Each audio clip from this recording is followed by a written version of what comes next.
G'day Sas, and welcome to Greek News Global. I'm John Mangos. In this bulletin, American President Donald Trump to visit Greece. Gaza Flotilla issue reaches Greece. Prime Minister Mistotakis noticeably absent from the Patriarchal address to Parliament. And Greek tennis star Maria Sakarri holds off on her wedding plans.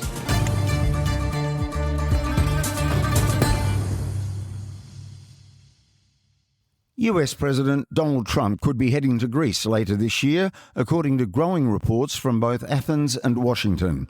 US Ambassador to Greece, Kimberly Guilfoyle, says the president is expected to visit in 2026, although no official date has yet been announced. Greek media suggest the trip may be linked to a planned NATO summit in neighbouring Turkey, with Athens reportedly being considered as a possible stop.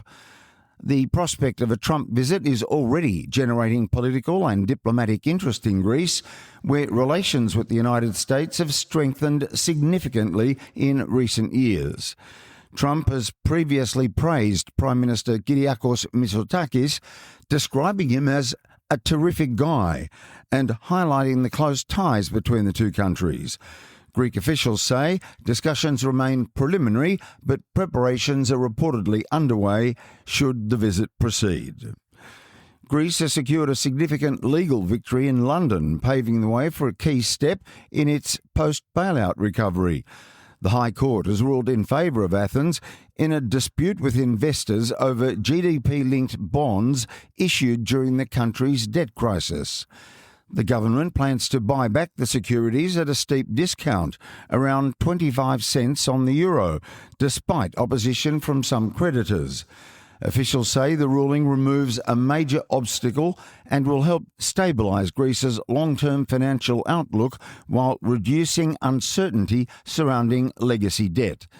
The decision is also being seen as a broader signal of confidence in the country's economic management, more than a decade after the height of its financial crisis. Greece has found itself at the centre of an international incident following the interception of a Gaza-bound aid flotilla near Crete. Israeli naval forces stopped the vessel in the eastern Mediterranean, detaining several activists on board, including a number of Australians. Those detained are now being transferred to Greece, where consular officials are assisting with their release and onward travel. The incident has sparked diplomatic attention, with Canberra closely monitoring the situation and working with Greek authorities. It also highlights Greece's increasingly sensitive position in the region as tensions in the Middle East continue to ripple into the Mediterranean. A killing in Crete has shocked Greece, with authorities describing the incident as an apparent act of revenge. Police say a man fatally shot another driver, allegedly blaming him for a previous road accident that had led to his son's death. The suspect was arrested shortly after the incident and has been charged with murder. Local reports suggest the two men had no direct confrontation at the time, raising concerns about escalating personal vendettas. The case has reignited debate in Greece over gun ownership and the persistence of revenge-driven violence, particularly in parts of the island where such incidents, though rare, still resonate deeply within communities. A cargo ship carrying thousands of tons of baking soda has sunk off the Greek island of Andros, but all 9 crew members were rescued safely. The Vanuatu-flagged freighter, named Corsage Sea, reportedly struck rocks in rough seas while travelling from Albania to Ukraine. The crew included 8 Turkish nationals and 1 Azerbaijani sailor. Greek Coast Guard authorities launched a major rescue operation involving patrol boats, a helicopter and nearby vessels. 2 crew members were pulled from the sea, while the remaining 7 were rescued from rocky shoreline areas on Andros. All were taken to a local clinic and were reported to be in good health. Authorities are now investigating what caused the ship to run aground. Anti-pollution barriers have also been deployed amid concerns about possible fuel leakage into the Aegean Sea. Prime Minister of Greece, Kyriakos Mitsotakis, was noticeably absent when Ecumenical Patriarch Bartholomew addressed a special session of Parliament. He'd already departed for Amman in Jordan, where he will participate in an international summit. The Patriarch's speech in the Greek Parliament, the first in 27 years, attracted the attention of the international world, giving the special symbolism of the primate of orthodoxy in such an institutional context. In the Chamber of Parliament, political leaders and members of Parliament were present. However, the absence of the Prime Minister was noted in political circles. Government sources emphasised Mitsotakis' trip is part of Greece's international commitments and concerns participation in a summit focused on developments in the Middle East, a situation he described as particularly critical. After years of watching hundreds of thousands of young professionals leave during the financial crisis, Greece is now trying to bring its talent back home. The Greek government has expanded its Rebrain Greece initiative aimed at attracting skilled Greeks living overseas, including many in Australia, Britain and the United States. A major recruitment event is being held in London this week, where dozens of Greek companies are offering jobs in healthcare, technology, engineering and finance. Officials say more than 470,000 Greeks have already returned after leaving during the debt crisis years, with tax incentives and fast-track recognition of overseas qualifications helping drive the turnaround. The government says Greece is now entering a new era, transforming what was once a major brain drain into what it hopes will become a long-term brain regain. Corfu's cultural future is under the microscope, with pressure mounting on Greece's culture ministry to resolve long-running issues surrounding some of the island's most important landmarks. Concerns have been raised in Parliament over the financial future of the Kapodistrias Museum, with calls for stable government funding to preserve the legacy of Ioannis Kapodistrias, the first governor of a free Greece. At the same time, frustration is growing over major delays to restoration works at the Achilleon Palace, once one of the most visited sites in Greece behind the Acropolis. The site is currently only partially open to the public, with many visitors online noting its state of disrepair. Meanwhile, more than €3 million has now been allocated to restore the access bridge at the old fortress of Corfu, in a move aimed at protecting the island's UNESCO-listed heritage for future generations. The southern Aegean island of Astypalia has joined a growing list of Greek territories entering a temporary state of emergency due to severe drinking water shortages. Issued by the Ministry of Environment and Energy, the declaration will remain in effect for 3 months. While the ruling does not impose immediate water rationing or price hikes for residents, it grants local authorities the bureaucratic green light to fast-track critical public works aimed at water conservation, infrastructure modernisation and network maintenance. The Aegean Islands have always been naturally arid, but climate change has broken their traditional weather cycles. Greece has experienced consecutive winters with low rainfall and minimal snowfall in the mountainous regions. Jim Soulakis has stepped down as president of the Australian Hellenic Choir, following controversy surrounding the cancelled Hope and Unity concert with the Sydney Jewish Choral Society. The concert, planned for June 28 at the Sydney Town Hall, was intended to raise funds for families impacted by the 2025 Bondi Beach terror attack. The cancellation sparked debate after reports linked objections from some choir members to tensions surrounding Israel and Palestine, prompting accusations of anti-Semitism.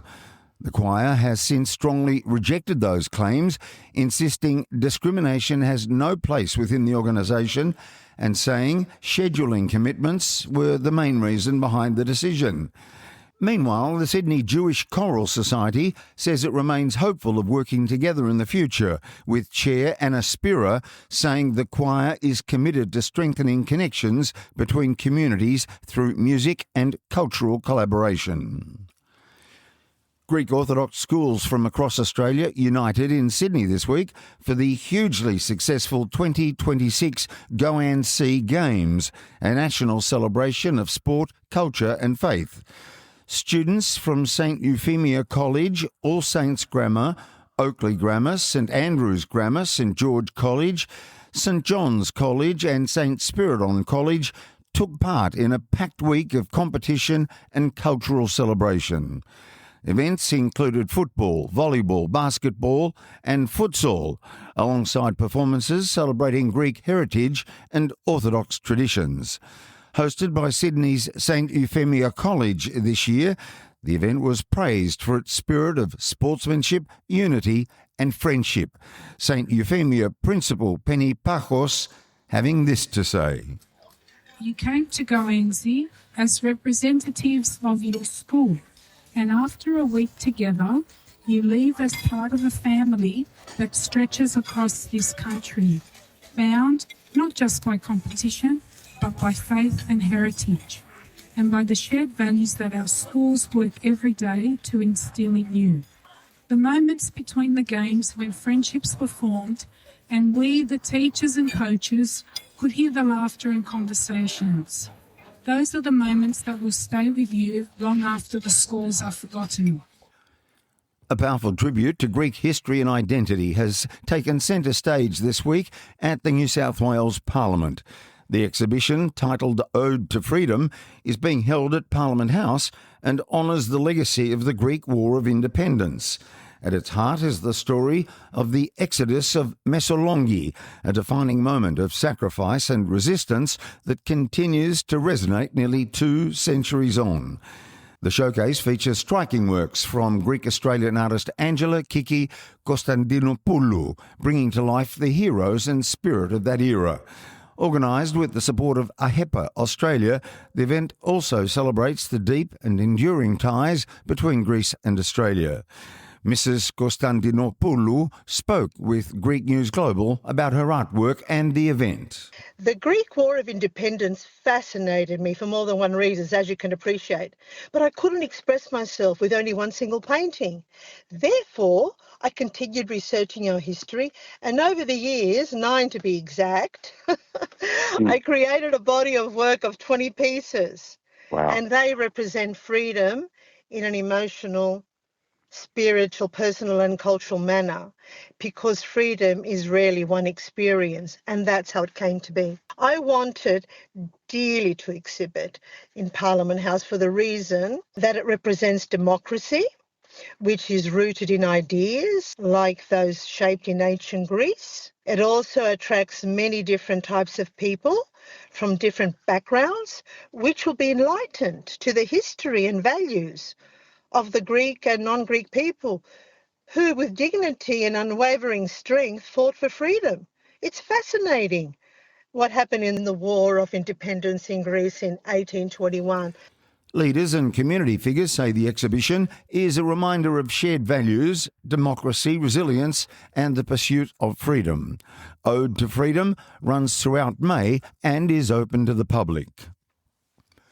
The Federation of Pontian Associations of Australia hosted its flagship annual gathering, Sinapandima, which united Pontian communities from across the country for a 4-day cultural program.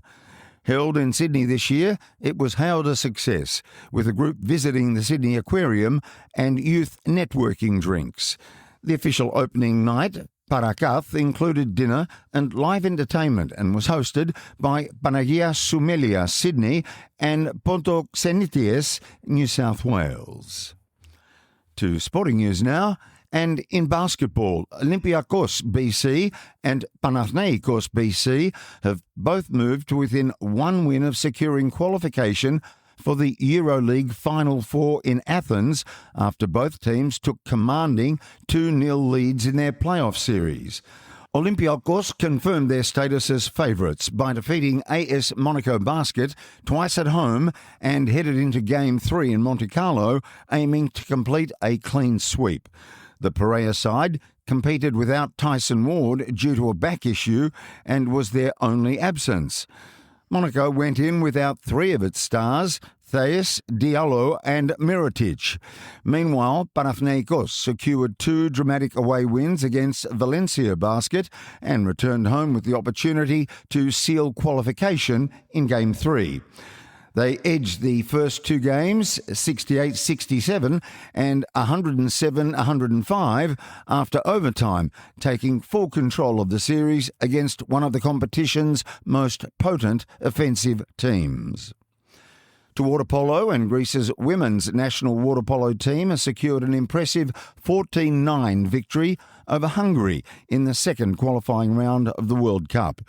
The side, coached by Harry Pavlidis, started cautiously in the opening 2 periods, but gained momentum from the third quarter onwards, building a decisive lead that it maintained until the final whistle. Hungary took early control, finishing the first period 2-1 after capitalising on its chances. Greece responded in the second period, increasing pressure and scoring 3 times to level the match at 4-4 at half-time. The Greek team dominated the second half, controlling the tempo and converting key opportunities, sealing the victory and confirming Greece's superiority as Hungary struggled to keep pace. Greek tennis star Maria Sakarri has opened up about her upcoming wedding to Konstantinos Mistotakis, revealing that while the couple is happy, preparations have not yet begun. Sakarri said her priority remains her professional obligations as she continues preparations for upcoming tournaments. Despite increasing public interest in her personal life, the world-class athlete made it clear that her immediate focus is on returning to peak form on the court. Responding to questions about her wedding, Sakarri described the period as a joyful one, but noted there's still plenty of time before any major planning begins. As of this week, she finds herself ranked 47th in the world with 1,238 points, which means she fell 10 places compared with the previous week. And finally, tennis legend Novak Djokovic continues to embrace life in Greece, delighting fans by revealing the Greek words he has learned, including a special phrase he reserves for his wife. The Serbian star attended Olympiakos' EuroLeague clash against Monaco at the Peace and Friendship Stadium, where he watched the Greek side secure another crucial win.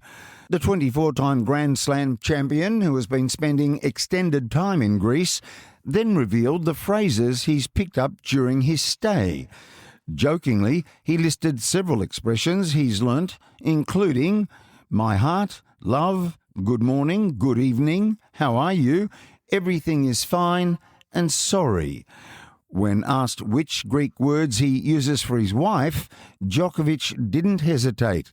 "I love you," he said, highlighting a personal touch which resonated with fans. And that's it for this edition of Greek News Global, recorded on the 8th of May 2026. I'm John Mangos. Gya σας και να είστε καλά.